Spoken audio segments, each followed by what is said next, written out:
नमस्कार दोस्तों, मैं हूं निर्मल सर और आप देख रहे हैं स्पेशल स्टडी यूट्यूब चैनल। कैसे हैं आप सभी? आशा करता हूं सब ठीक होंगे। तो दोस्तों, हमारा टेंस का टॉपिक चल रहा है। अगर आपने पिछली वीडियो नहीं देखी है तो एक बार पिछली वीडियोस को ज़रूर विजिट कर ले दोस्तों। और आइए आज हम शुरुआत करते हैं एक नए टेंस की, और कुछ ही पलों में मैं आपको इस टेंस को परफेक्ट तरीके से सिखाने वाला हूं दोस्तों। तो आइए स्टार्ट करने के पहले अगर आप चैनल पर नए हैं तो चैनल को सब्सक्राइब कर लें, वीडियो को लाइक कर दें और अपने दोस्तों में शेयर ज़रूर करें ताकि वो भी टेंस के टॉपिक को पूरा प्रॉपर क्लियर तरीके से सीख जाएं दोस्तों। तो आइए हम बिना देरी किए शुरुआत करते हैं। हमारा जो टेंस है ये है प्रेजेंट कंटिन्यूस टेंस। कंटिन्यू का मतलब होता है, आपने जनरली बातों में भी सुना होगा, कंटिन्यू रखिए, यानी कि काम यहाँ पर चलता रहता है, सतत निरंतर, यानी कि काम यहाँ पर जारी रहेगा।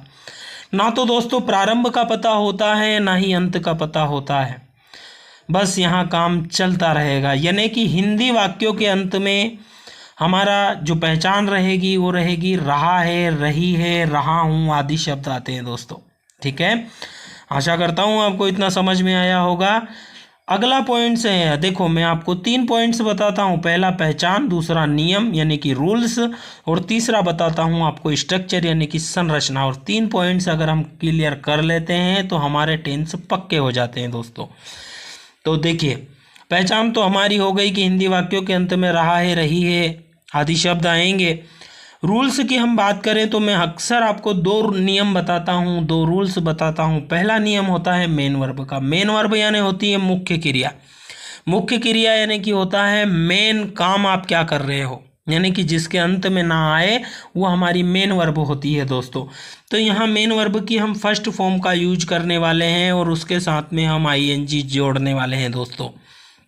फिर हमारा जो है सेकंड नियम आता है। सेकंड नियम हमारा रहेगा हेल्पिंग वर्ब का। तो देखिए यहाँ पर हेल्पिंग वर्ब हम 3 हेल्पिंग वर्ब यूज करने वाले हैं। एक है इज, एक है एम, एक है आर। इसे मार, इसे मार नहीं दोस्तों, इज एम आर, केवल टेक्निक है याद रखने की, इसे मार। ठीक है, तो अगर हमारे सब्जेक्ट सिंगुलर है, जैसे ही, सी, इट, नेम है, तो ऐसी कंडीशन में हम इज का यूज करेंगे दोस्तों। अगर हमारा सब्जेक्ट आई रहेगा यानी कि मैं की बात होगी तो उस समय हम एम का यूज करेंगे। और जब हमारे सब्जेक्ट यू वी दे रहेंगे तो ऐसी कंडीशन में हम आर का यूज करने वाले हैं दोस्तों। ठीक है, तो आशा करता हूँ आपको इतना समझ में आ गया होगा। हमारे जो प्रेजेंट कंटिन्यूस टेंस है हिंदी वाक्यों के अंत में रहा है, रही आएगा। जो रूल्स हैं वो 2 लगाएंगे। पहला है मेन वर्ब यानी मुख्य क्रिया, तो उसकी फर्स्ट फॉर्म आएगी, प्लस में आईएनजी जोड़ना होगा। हेल्पिंग वर्ब हम इज एम आर लगाएंगे, इज का use he, she, it, name के साथ, एम का यूज़ आई के साथ, और आर का जो यूज़ होगा वो यू वी दे के साथ करेंगे दोस्तों। आइए अब हम आगे बढ़ते हैं थर्ड पॉइंट पर, जो कि है हमारा स्ट्रक्चर। स्ट्रक्चर बोले तो संरचना होती है दोस्तों। अगर हम संरचना को परफेक्ट कर लेते हैं तो फिर हमारा टेंस हम आसानी से बना सकते हैं दोस्तों। तो आइए हम शुरुआत करते हैं। देखिए, संरचना में हम अफर्मेटिव की हम बात करें तो अफर्मेटिव में दोस्तों सबसे पहले हम लिखते हैं सब्जेक्ट, इसके बाद में हेल्पिंग वर्ब लगाई जाती है यानी कि is am are. Is am are कब लगाएंगे, किसको कब लगाना है, ये हमने आपको बता दिया है कि अगर सिंगुलर सब्जेक्ट है तो इज का यूज करना है, अगर सब्जेक्ट आई रहे तो उसके साथ एम का यूज करना है, और यू वी दे रहे हैं तो उसके साथ में आर का यूज करना है दोस्तों। इसके बाद में मेन वर्ब की हम फर्स्ट फॉर्म लगाने वाले हैं, फिर हमारा आएगा मेन वर्ब के साथ हमें आईएनजी भी जोड़ना पड़ेगा दोस्तों। प्लस हम ऑब्जेक्ट लिखेंगे, जो अन्य शब्द रहेंगे, अदर वर्ड्स रहेंगे, उनको लिखेंगे। इसके बाद में नेगेटिव बनाएंगे, तो नेगेटिव में ठीक ऊपर वाला जैसा है वैसा का वैसा ही हम नीचे लिख देंगे। केवल क्या करना रहेगा कि ये जो इज एम आर हमारा हेल्पिंग वर्ब रहेगा, उसके बाद में हमें क्या जोड़ना पड़ेगा, नॉट जोड़ना पड़ेगा, बाकी सब ऐसा का ऐसा ही आ जाएगा दोस्तों। अगर हम इंट्रोगेटिव बना रहे हैं यानी कि प्रश्नवाचक बना रहे हैं तो इसमें क्या होगा कि ये जो हेल्पिंग वर्ब है इसको हम आगे लिख देंगे, यानी कि इज एम आर अपना पहले आ जाएगा, उसके बाद हम किसको लगाएंगे दोस्तों, सब्जेक्ट को लगाएंगे। फिर अपना मेन वर्ब का फर्स्ट फॉर्म आ जाएगी, उसमें आईएनजी जोड़ना है, प्लस हम ऑब्जेक्ट को लिख देंगे और क्वेश्चन मार्क लगा देंगे। इसके बाद में इंट्रोगेटिव प्लस नेगेटिव बनाना रहेगा तो इसमें क्या करेंगे, ठीक ऊपर जैसा हमने बनाया इंट्रोगेटिव वैसा का वैसा ही नीचे लिख देंगे। हेल्पिंग वर्ब उसकी जगह पर, सब्जेक्ट उसकी जगह पर, केवल सब्जेक्ट के बाद क्या जोड़ देना है, नॉट जोड़ देना है दोस्तों। बाकी मेन वर्ब की first form plus ING plus object और क्वेश्चन मार्क, यानी कि ये जो दराता है भाई खेत पर जाएंगे तो देखो दराता लेकर के तो जाना पड़ेगा, भले कुछ भी काम करेंगे, ठीक है। तो इसको लगाना ज़रूरी है। अगर ये दोनों क्वेश्चन मार्क हम दोनों में नहीं लगाते हैं तो हमारे मार्क्स कट जाते हैं दोस्तों, ठीक है। आगे हमारा आता है सेंटेंस। सेंटेंस यानी होता है दोस्त वाक्य। अब देखो वाक्य अपना क्या कहता है। वाक्य हमने आपके लिए लिखा है कि राम कोचिंग आ रहा है। अब देखो हिंदी सेंटेंस आपके सामने लिखा रहेगा तो सबसे पहले हमें क्या करना पड़ेगा, हिंदी सेंटेंस के अंत में देखना पड़ेगा। अब अंत में आप कहोगे सर अंत में तो अंतिम संस्कार ही होता है, ठीक है। तो हमको यहाँ पर अंत में अंतिम संस्कार नहीं करना है, इसकी पहचान करना है, ठीक है ना। तो देखो रहा है आया, हा आया प्रेजेंट में ले गया, रहा आया यानी कि कंटिन्यू में ले गया, तो हमारा टेंस हो गया प्रेजेंट कंटिन्यूस टेंस, ठीक है। अब हमने स्ट्रक्चर पढ़ा ही है।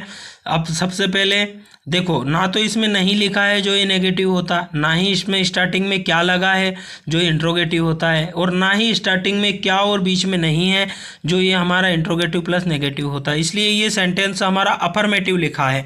अब अफर्मेटिव सेंटेंस का स्ट्रक्चर क्या कहता है भाई, ये देखिए सबसे पहले सब्जेक्ट लिखना है। अब इसमें सब्जेक्ट कौन है, राम है, तो हमने राम को लिख दिया।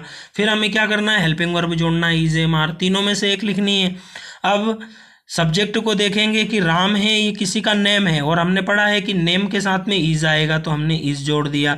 अब मेन वर्ब आती है। मेन वर्ब यानी होती है मुख्य क्रिया दोस्तों। मुख्य क्रिया क्या है इसमें, ये है आना। भाई हमने पढ़ा है कि जिसके अंत में ना आता है वो हमारी मेन वर्ब होती है, तो आने को क्या बोलते हैं, कम बोलते हैं। तो हमने कम लिखा, COME कम, लेकिन हमें उसमें क्या जोड़ना है, इस रहा रही के लिए हमें ING जोड़ना है। और जब किसी वर्ब के अंत में ई हो और उसमें हमें देखो सिंगल ई होना चाहिए, जब सिंगल ई हो तो ऐसी कंडीशन में अगर हमें ING जोड़ना होता है तो उस ई को हम हटा देते हैं दोस्तों और वहाँ पर ING जोड़ दिया जाता है। अब देखो बात आने की हो रही है तो उसके साथ हमें टू जरूर लगाना है, क्योंकि आने और जाने के लिए हमको जूते चप्पल पहनने पड़ते हैं, तो यहाँ हम जूते चप्पल पहनाएंगे टू वाले, ठीक है। तो टू लगा दिया। फिर कहाँ पर आने की बात हो रही है, तो कोचिंग में आने की बात हो रही है, तो ये हमने कोचिंग लिख दिया दोस्तों। इसी तरह से अगर हम नेगेटिव बनाए कि राम कोचिंग नहीं आ रहा है तो क्या करेंगे, हमें कुछ नहीं करना है, सब्जेक्ट ऐसा का ऐसा ही, इज ऐसा का ऐसा ही, बस उसके बाद क्या जोड़ देना है, नोट जोड़ देना है। फिर कमिंग ऐसा का ऐसे ही, टू ऐसा का ऐसे और कोचिंग ऐसा का ऐसे आ जाएगा दोस्तों, जैसा कि अपन ने स्ट्रक्चर में पढ़ा है।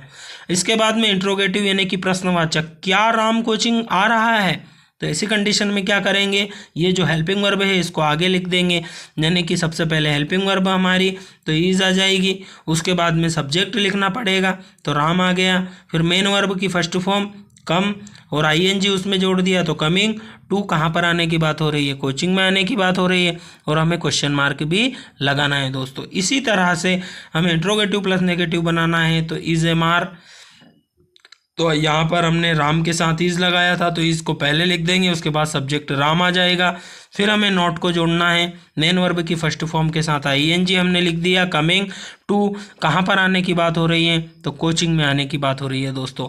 आशा करता हूँ आपको ये समझ में आ रहा होगा। इसका स्क्रीनशॉट ले लीजिए, इस स्ट्रक्चर का स्क्रीनशॉट ले लीजिए, और वादा है दोस्तों अगर आपने नियम और स्ट्रक्चर दोनों को अगर ध्यान में रखा तो आप सेंटेंस को आसानी से बना पाएंगे, बस आपको मीनिंग याद होने चाहिए दोस्तों। तो आइए एक बार फिर आपसे रिक्वेस्ट है, आप वीडियो को लाइक कर दें, चैनल को सब्सक्राइब कर लें, ताकि आने वाले वीडियो के नोटिफिकेशन आप लोगों तक पहुंच सके और आप टेंस को अच्छे से पढ़ सके दोस्तों।